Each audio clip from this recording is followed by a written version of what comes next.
for being here today. We are here with a friend of mine, Cristiano Carvalho, and we will talk about something he loves so much. A very special book for him. 4321 by Paul Auster. Let's go? Sure. Chris is UNESCO Center for Peace coordinator from Brazil. He's passionate about literature, and today he will share with us a very special book for him. Let's go see this.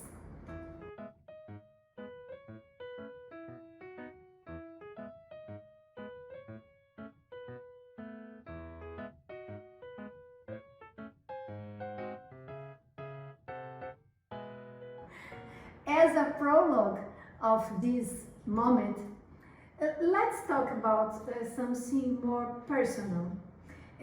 Your relationship as a teacher with books and your relationship personal with reading. Oh, that's a great question. But first, let me thank you for inviting me Of course. to be here with you today. My dear friend, somebody I deeply admire. It's such an honor to be here today, Honor of talking us. about something that I like so much, which is reading. Yes, you're a good reader. I love reading, and the question is very interesting because you're asking me about my professional relationship with books and my personal relationship with reading. And when I think about your question, I have trouble distinguishing the two things because I have a hard time separating what's professional and what's personal, especially when it comes to reading. So books, first of all, books is one kind of reading that we do in our lives. There are so many other kinds of readings. We read paintings, we read nature, we read the other human being that's talking with us. But specifically about books and about reading, I have a hard time distinguishing these two because, first of all, I'm always reading. Books keep me company, and I've loved books since I was a child. I remember my first book, like the first book that I really loved, called Marcelo, Marmelo, Martelo. It's a book my mom used to read to me, and then I read the book as a child because I was beginning to learn how to read and write. And in this book, the boy who is the main character, he plays with words and he questions the origin of words. For example, why is this called a chair? So in Portuguese, the word chair is cadeira. So he asks himself, why is this called cadeira and not sentador? Cadeira, chair. Sentador, sit. So he talked about the language and he kept asking questions about the language. I do recommend this book to any child and any parent reading a book to a child. It's a lot of fun. The name is Marcelo. Marcelo, Marmelo, Martelo by Ruth Rocha, right? We will write this. I absolutely love this book, and destiny is so, and life is so beautiful because somehow I became a person of letters, of literature, when I went to college to study English language arts. And the very first book that I remember reading and I really loved is a book that thinks about the nature and the formation of words. I didn't know about that. I was a child when I read that. But I eventually became a teacher who deals a lot with words, being a teacher of English. So, why am I talking about this? Because for me, there is no difference. So you see, the very first book that I love is a book that has a lot to do with my profession. I understand and I see this. You are the same person. we cannot separate things that are inevitably and forever connected. So the books that I read as a teacher inspire me in my personal life. And the books that I read personally inspire me as a teacher. Understand. So, for instance, I usually read at least 2 books at a time. I prefer to read novels when it's close to sleeping later at night. And I prefer to read books about education that will require more analogy and rational thinking from my part when it's any time during the day. And they keep me company when I travel, and they keep me company when I have nothing else to do. I am a slow reader. This is something that I am very proud of saying, that I am a slow reader. I once read a text by Rubem Alves, and in this text he said that I deeply respect fast readers, but in this text Rubem Alves said that reading a book too fast is lack of respect towards the author who spent so much time writing that book, and you're reading the book too fast. So I felt so relieved to read that, because I read slowly. And one of the reasons why I read slowly, first, it's because I'm usually reading two books at the same time. And second, especially when it's a novel, when I'm nearing the end of the book, I tend to slow down even a little more, because I begin to miss the characters, miss the book, miss the stories. I remember, as if it was yesterday, where I was, for example, when I finished reading 100 Years of Solitude, one of my very best favorite books of all. I remember too, it's so impressive. I was on a bus in Texas with a group of students, and we were going to a city that's basically in the middle of nowhere. And I was finishing reading a book that happens a little bit in the middle of nowhere. 100 Years of Solitude. Interesting. So, you see how connected it we have is. to be in one book. You one see? book That's my for passion. us. That's So my passion. That's why I need to move forward. can you sum up this book for us, please? 4, 3, 2, 1. There's a story about my relationship with this book too.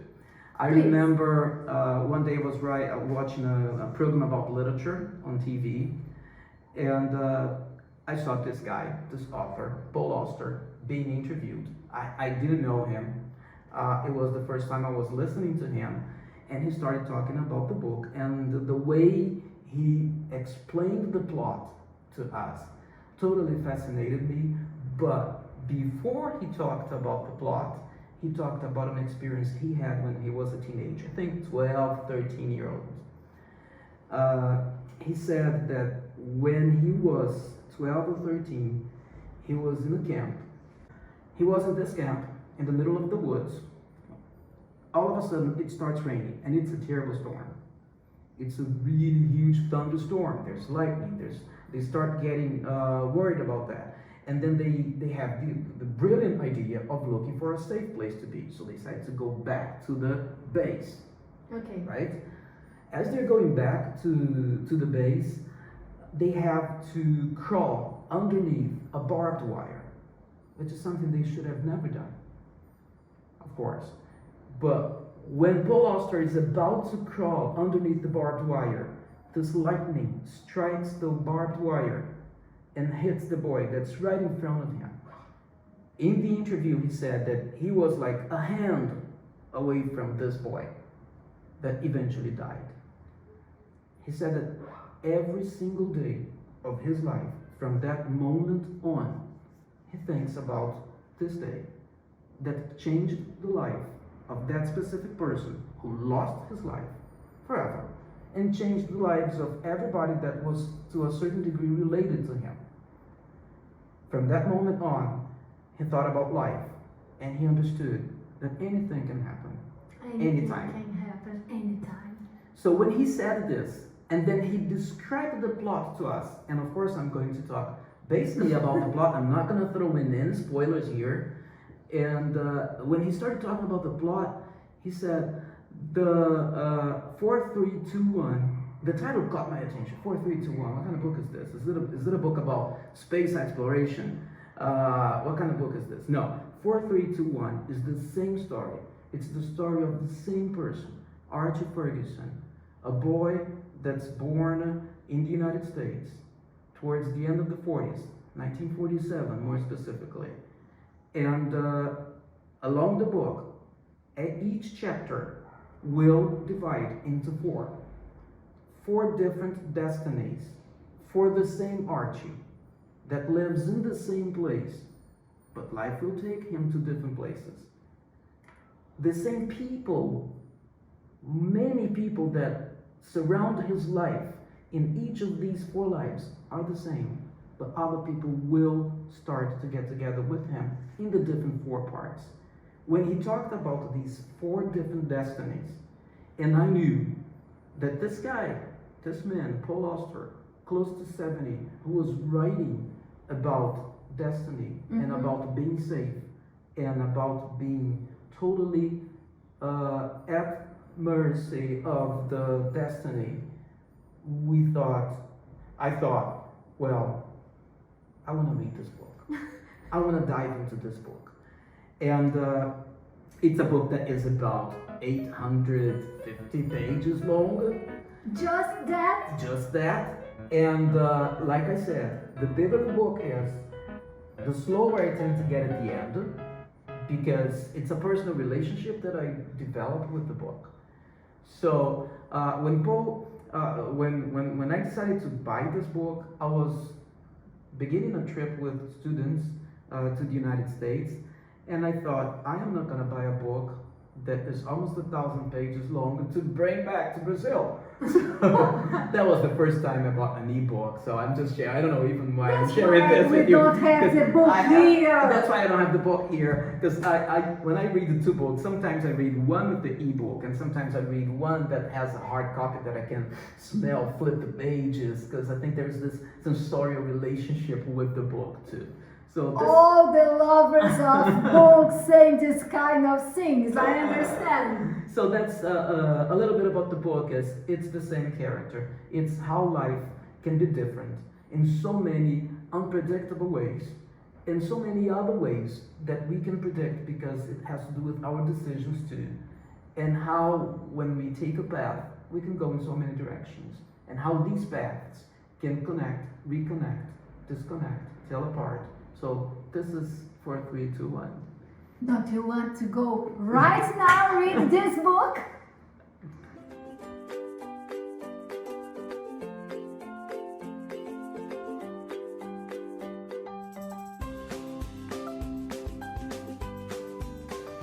Okay, Chris, what importance do you give in particular to this book as a possible reading for the reader of these days, with so many channels of streaming lives, videos on YouTube, and if you can, in particular with the young people? I love all these things that you mentioned. I like streaming, I have Spotify, I like lives, and I like YouTube videos. But I think there's something that connects these things and the new generation that calls my attention and worries me sometimes and affects me, even though I'm not part of this young generation right now, but we are all in the same days, living the same days together. But you are a father of a young girl. I'm a father of a teenager, of a girl, and I've lived my life among teenagers, being a teacher and an educator. But I think teenagers usually have a hard time cherishing every moment, especially today. I remember when I was a teenager. I remember how much I wanted my days to go faster so that I could get my driver's license at the age of 18 and start driving, because that would give me freedom. But how about the freedom that we have of the present? We wanted to fast forward life. Teenagers wanted to fast forward life. We are not every teenager, right? Let me not generalize anything. I hate generalizations, but we live, like you said, streaming, lives, videos on YouTube. I remember I used to buy CDs, which was something very modern, because my father used to buy long plays, records.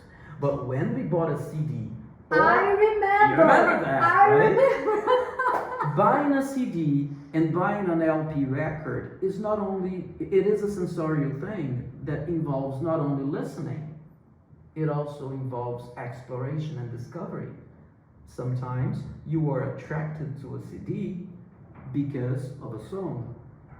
And then you listen to other songs and start discovering other songs in the CD, or it was like this with the LP records. True. But through streaming, we give this power of exploration to artificial intelligence.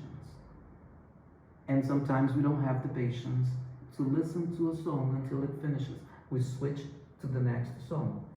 This book, 4321, a book that has so many possibilities, so many things can happen in so many ways. Sometimes, if we fast forward, what we are doing is we are dying faster. We are killing life experiences faster. So cherish every moment. Be these moments good or bad, because they are all part of the same whole. They are all part of our life's experiences. And fast forwarding life, like in the movie Click, maybe you guys have seen Click, means going faster towards death. We don't know. What did you like most in this book? I liked the fact that everything can lead to something else that is different from what you have planned, but you have the chance to include your seasoning, to include your touch in your future by living the present and making your choices. So it's a constant ball game between destiny, fate, and your decisions, and how these roads will diverge, and like I said before, and how they can reconnect, or how can they be totally different. But in each of these roads, we have limitless exploration paths.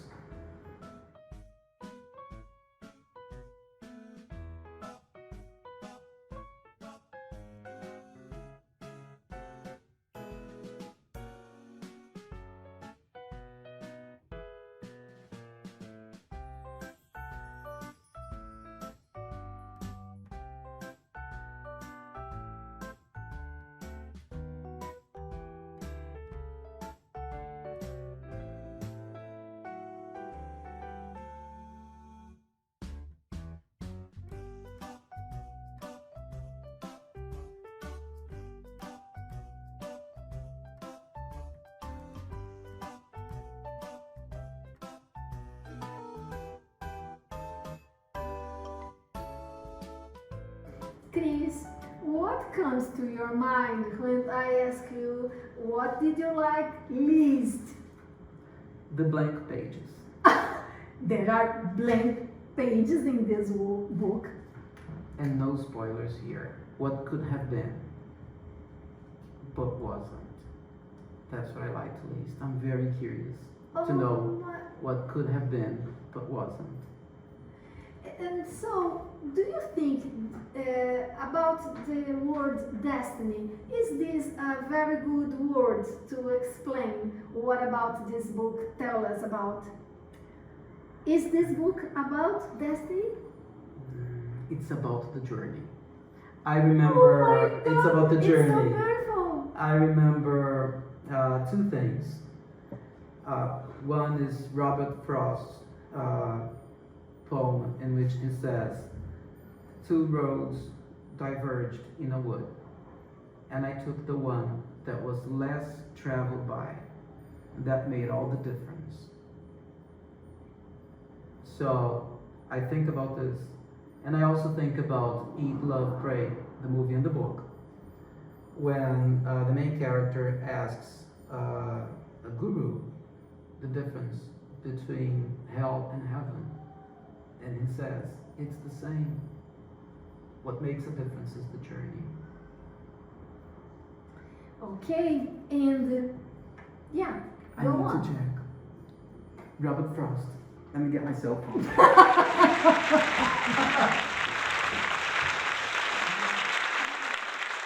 There is destiny in the book, but if I was to summarize it, which is very difficult, in a single word, I prefer the word journey. Oh my God. Journey has more to do with the book, in my opinion, than destiny. I remember Eat, Love, Pray, the movie, when the main character is talking to a guru and she asks, what's the difference between hell and heaven? Yeah. And he says, it's the same thing. It's the same. It is the journey that makes a difference. And I also think about Robert Frost's poem called The Road Not Taken, in which he says, two roads diverged in a wood, and I took the one less traveled by, and that has made all the difference. So when I think about 4, 3, 2, 1, what roads were taken? What roads were not taken? So the journey.